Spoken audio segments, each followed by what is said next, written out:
Practice చేసిన. Reasoning ఎందుకు practice చేస్తారు? అర్థమెటిక్ రీజనింగ్ ఉంటుందా? మ్యాథ్స్లో ఉంటుందా మనకు? ఈ దూరాలు స్పీడ్లు అన్నీ ఉంటాయి కదా. తర్వాత ఇది ఎట్లా వచ్చింది, అది ఎట్లా వచ్చింది, ఈ బొమ్మతో ఈ బొమ్మ ఎట్లా వస్తుంది, ఈ బొమ్మతో ఈ బొమ్మ వస్తుంది, ఉండదా డైరెక్షన్స్ ఒకటి. వాటన్నిటి వల్ల మన మైండ్ బాగా ట్యూన్ అవుతుందని, బాగా షార్ప్ అవుతుందని, మనం ఏదైనా నిర్ణయాలు తీసుకునేటప్పుడు మంచి నిర్ణయాలు తీసుకుంటామని అది చేస్తారు. అవునా కదా? సడన్గా ఒక సమస్య వచ్చింది, ఆ సమస్యను ఎట్లా సాల్వ్ చేయాలంటే దీంతో నీ మైండ్ యాక్టివేట్ అయ్యింది. అవునా? ఈ సెల్ ఫోన్లో ఆడడం వల్ల ఏంటంటే మైండ్ అనేది మెల్లిమెల్లిగా కుసించుకపోయి చిన్నగా అయిపోతుంది. ద సేమ్ టైం నీకు ఈ ప్రపంచంతో సంబంధం లేక, ఎవరితో మాట్లాడలేక నువ్వు ఒంటరివాడు అయిపోతావు.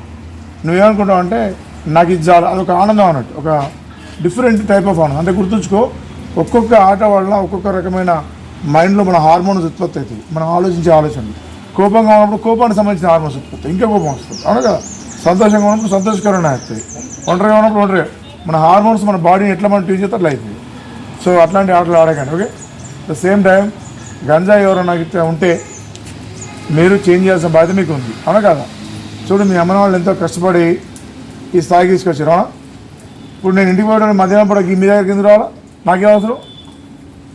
మీరంతా ఈ భారతదేశానికి ఒక పవర్ఫుల్ క్యారెక్టర్స్. ఎవరికి తెలుసు? మీ దాంట్లో ప్రధానమంత్రి వాళ్ళు అయితే ఎవరికి తెలుసు?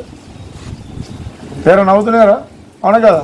మీ దాంట్లో ప్రధానమంత్రి కావచ్చు, మీ దాంట్లో రాష్ట్రపతి కావచ్చు, మీ దాంట్లో ఈ రాష్ట్రానికి డీజీపీ ఉండవచ్చు. మీ దాంట్లోనే ఒక్కొక్కరి ఆలోచన విధానం, ఒక్కొక్క చదువుతున్న కొద్దీ, మీరు ముందుకెళ్తున్న కొద్దీ మీ ఆలోచనలు చేంజ్ అవుతుంది. అర్థమైందా? ఇదే జిల్లాకి ఎస్పీ అవ్వచ్చు. రోహిత్ రావు సార్ మన ఎస్పీ గారు వరంగల్ జిల్లాలో చదువుకున్నాడు. ఒక సామాన్య కానిస్టేబుల్ కొడుకు.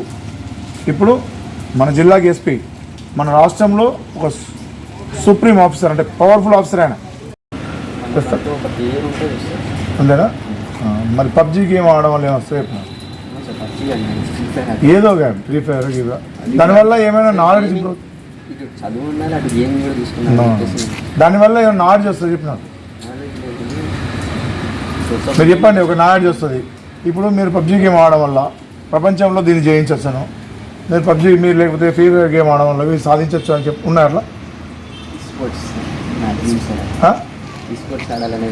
స్పోర్ట్స్ ఆడాలని చేయండి. ఫిజికల్గా ఇక్కడ వాలీబాల్ ఉంది. నో వెన్స్ ఎప్పుడైతే నువ్వు దానికి కనెక్ట్ అయిపోతావు, నీ మైండ్ ఆటోమేటిక్గా సింక్ అయిపోతుంది. నో సాధ్యం కాదు. మేము చూసాం చాలా. నువ్వు చేతికే కంట్రోల్ చేసుకున్నప్పుడు, మీకు అర్థమైందా? చేతికి దేశే కంట్రోల్ చేసుకున్నప్పుడు నువ్వు ఎలా నీ మైండ్ కంట్రోల్ చేసుకోగలుగుతావు? చెప్పడానికి చేయడానికి చాలా వ్యత్యాసం ఉంటుంది. నీ జీవితంలో 2-3 అవర్స్ ఎంత స్పెండ్ కొట్టాలని అడగాల. ఎస్ఐ ఉద్యోగం మిస్ అయిన వాళ్ళని అడగాల. కానిస్టేబుల్ ఉద్యోగం మిస్ అయిన వాళ్ళని అడగాల. మినిట్స్ యొక్క విషయం 5 కిలోమీటర్స్ పరిగెత్తుకుంటూ. అర్థమవుతుందా? నువ్వు అనుకుంటున్నావు రోజు 2 గంటలు కనుక నువ్వు ఏ హాస్పిటల్లో టైం కేటాయించావు అనుకో వాళ్ళకి సేవలు చేయడానికి, అదే 3 గంటలు నువ్వు ఎక్కడైనా పేదవాళ్ళకి సేవలు చేయడానికి ఉపయోగించావు అనుకో, నీ పేరు 2 అవుతుంది. అవుతుందా? అదే నీ 2-3 అవర్స్ ఏదైనా ప్రాక్టీస్ చేయడానికి ఉపయోగించావు అనుకో, మ్యాథ్స్ ఇంకేదో, నీ బ్రెయిన్ ఇంకా చాలా షార్ప్ అవుతుంది. అదే 2-3 అవర్స్ నువ్వు అర్థమెటిక్ రీజనింగ్ మీద ప్రాక్టీస్ చేసినావు అనుకో, నువ్వు ఒక 100 మంది పిల్లలకు చదువు పాఠాలు చెప్పచ్చు. చెప్పరా? అవును కదా? అదే 2-3 అవర్స్ నువ్వు ఇంగ్లీష్ మీద స్పెండ్ చేసినావు అనుకో, ఇంగ్లీష్ నాలెడ్జ్ ఇంప్రూవ్ అవుతుంది. ఆయన పేరేంటి? మన ఆంధ్రప్రదేశ్లో ఒక తింటాడు పెద్ద మనిషి, చాలా ఇంగ్లీష్లో క్రిస్టియన్లో స్పీచెస్ ఇచ్చేవాడు. కేపాల్. ఆ ఒక సామాన్య కుటుంబం ఉండి ఎంతో స్థాయికి వచ్చి అన్ని ప్రపంచాలు చేయడానికి శక్తి వచ్చింది. అవును కదా? కొంతమంది వ్యక్తులు నేర్పుతున్నావు బేసిక్గా. మరి నువ్వు నీ 2-3 అవర్స్ ఫ్రీ ఫైర్కి ఆడుతుంటే ఎట్లా? సో ఎవరైనా అట్లాంటి గేమ్స్ ఆడటం మానుకొని ఆ 2-3 అవర్స్ని ఫ్రెండ్స్తో స్పెండ్ చేయడం, ఒక గేమ్ ఆడడం, లేకపోతే మ్యాథ్స్ ప్రాక్టీస్ చేయడం. నువ్వు ఒక టెక్స్ట్ బుక్ తీసుకొని అర్థమెటిక్ రీజనింగ్ తీసుకొని టక ప్రాక్టీస్ చేసాం స్పీడప్. మనల్ని మనం తక్కువ నేర్చుకోవద్దు. మీరు అనుకుంటుంటే మనకి వస్తారా, మనం రాదులేరా ఉద్యోగం అనుకుంటారా? అట్లాంటి అవసరం లేదు. మీద క్యారెక్టర్స్ అని ఫీల్ కావాలి. మాకు రాదు, మా వల్ల కాదు, మా వాళ్ళు చేయలేని అనుకోవాల్సిన అవసరం లేదు. అవునా? ఈ ఆటలు చూసుకో, అదేనా అనుకో. ఇప్పుడు ఎవరో ఒకరు చెప్పినప్పుడైనా మనం చేంజ్ చేసుకోవాలి మన మైండ్ సెట్ని. ఈ ఆటలలో ఏం చేస్తే నువ్వు చూడు, గుర్తుంచుకో, నీకు తెలియకుండానే నీకు 6 అవర్స్ గడిచిపోతుంది తెలుసా నీకు టైం పీరియడ్. కానీ మీరు ఇప్పుడు యంగ్ ఏజ్, ఈ ఏజ్లో పవర్ఫుల్ ఏజ్లో మీరు ఇట్లాంటి వాటికి కరెంట్ అయ్యకూడదు. మీరు పవర్ఫుల్ ఏదో పవర్ఫుల్గా ఉండాలి ఎప్పుడు, అవునా కదా? ఏదైనా పవర్ఫుల్గా కాదా? ఒక 60 సంవత్సరాల ముసలి మీ అంత పవర్ఫుల్ ఉండగలుగుతారా? మీరు ఇప్పుడే తయారవుతున్న బుల్లెట్స్, పవర్ఫుల్ క్యారెక్టర్స్. సో మీరు అన్నెసరిగా సెల్ ఫోన్లకి వాటికి పోవద్దు. రెండోది ఏంటంటే గంజా ఎవరన్నా తాగినా ఎవరన్నా అది చేసినా మాకు చెప్పాలి. మూడో ఏంటంటే సెల్ ఫోన్ దొంగలు. మా దగ్గరికి ఎన్ని సెల్ ఫోన్ దొంగతాయని నా దగ్గరికి ఎంతమంది వచ్చారు? చేతిలో పడిన లక్షలు ఉంటాయి. వచ్చారా? మొత్తం సెల్ ఫోన్ దొంగలు చాలా మంది ఉన్నారు, అవునా కదా? సో మన దాంట్లో తెలియక తప్పులు జరుగుతుంటాయి. వాడు వెంటనే సరిదిద్దుకునే మార్గాలు చూసుకోవాలి. ఎవడో తెలియక సెల్ ఫోన్ తీసుకున్నాను మనం సరిదిద్దాల్సిన దొంగ దొంగ అంటారు. దొంగ దగ్గర దొంగ అవసరం లేదు. మనము స్టూడెంట్లో ఉన్నట్టు తెలిసి జరిగినప్పుడు మనమే సరినప్పుడు మాకు చెప్పాలి. ఇమీడియట్గా మా దృష్టికి తీసుకురండి. ఇండివిజువల్గా వచ్చి మాకు చెప్పండి, సార్ పలానా చోట గంజా చెప్తున్నారు. ఎందుకు మీ అందరికి చెల్లెళ్ళు చేతిలో పని తొందరగా, అక్కలు చెల్లెళ్ళు చేతిలో పని రైట్ చేద్దండి.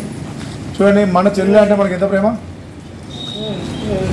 గంజా తాగిన వాళ్ళు ఏం చేస్తారో తెలియదు, ఎలాంటి పరిస్థితులు ఉంటుందో తెలియదు. మన అమ్మను మన చెల్లెను ఇబ్బంది పెడితే మన పరిస్థితి నాకేంది లేని మీరు అనుకుంటారు. అమ్మకి మనమే ఫస్ట్ హీరో లైఫ్లో, ఆ తర్వాత హస్బెండ్ ఆలోచిస్తుంది హీరోగా. ఫస్ట్ అయితే కొడుకే. ఆడు నల్లగా ఉండండి, తెల్లగా ఉండండి, ఎట్లా ఉండండి, ఈజ్ ద రియల్ హీరో. కాబట్టి మన అమ్మ అనే ఈ ప్రపంచంలో మన హీరోయిజంని జీరోయిజం చేయొచ్చా? చేయదు ఎప్పుడు కూడా. కాబట్టి మనం ఎప్పుడు హీరోగా ఉండాలన్నప్పుడు అలాంటి హీరో స్టంట్ లేదు. బైక్ మీద హీరో స్టంట్ అయితే జీరో అవుతాం. సిగరెట్ తాగుతూ ఏం చేయాలంటే జీరో అయిపోతాం, అవునా? ఇంకెనీ యాక్టివిటీస్ సెల్ ఫోన్లతో ఆటలాడి జీరో కావచ్చు. మంచిగా ఆడుకోండి. ఇక్కడ హీరోలు కండి, మా సపోర్ట్ కూడా తీసుకోండి. ఎక్కడైనా కావాలంటే ఎస్ఐలు పోలీస్ ఎప్పుడు కూడా మీకోసం 24 hours. మీరు తిట్టినా లొల్లు పెట్టినా ఏం చేసినా మీ సేఫ్టీ అండ్ సెక్యూరిటీ మా బాధ్యత, అవునా కదా? అవునా? ఒక డెడ్ బాడీ కుళ్ళిపోయి ఉంటుంది, రెండు వస్తారా? కెనడా పోలీసు ఉంటారా? అవునన్నా కాదన్నా, నచ్చినా నచ్చకున్నా, మా కొడుక్కి బర్త్డే ఉన్నా, మా ఇంట్లో పెళ్ళి ఉన్నా, ఆ డెడ్ బాడీ దగ్గర మనం ఉండాల్సింది, ఆ డెడ్ బాడీ తీయాల్సింది, ఆ డెడ్ బాడీని పంపించాల్సింది. కాబట్టి పోలీస్ తోటి మంచి గుడ్ రిలేషన్స్ ఇంప్రూవ్ చేసుకొని మీకు కావాల్సిన సహాయం తీసుకుంటూ మీరు ముందడుగులు వేస్తే మీరు సక్సెస్ అవుతారు, అవునా కదా?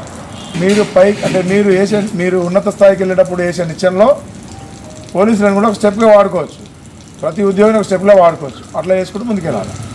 అంతేగాని పోలీసులు కనిపించినట్టు పారిపోతాము, ఆ చెట్లలో కూర్చొని తాగుతాము, లేకపోతే బైక్ స్పీడ్గా వెళ్తుంటాం, తప్పించుకొని పోవడం నిమిషం, అవునా కదా? కింద పడితే కాసేపు నిల్చోండి, జరిగింది సార్ తప్పు, ఆ తప్పు చదివించుకునే మార్గంలో వెతుక్కోండి, అవునా కదా? మహా అంటే 2 దెబ్బలు కూడా తిరగచ్చు, 2 తిట్లు కూడా తిరగచ్చు. ఆ పని కూడా చేయరు, కానీ మీ ప్రవర్తన కోసం నేను చేసేది, అవునా కదా? సో ఎప్పుడు కూడా అట్లాంటి యాక్టివిటీ చేయొద్దు. హాస్టల్లో కూడా ఏమైనా ఇల్లీగల్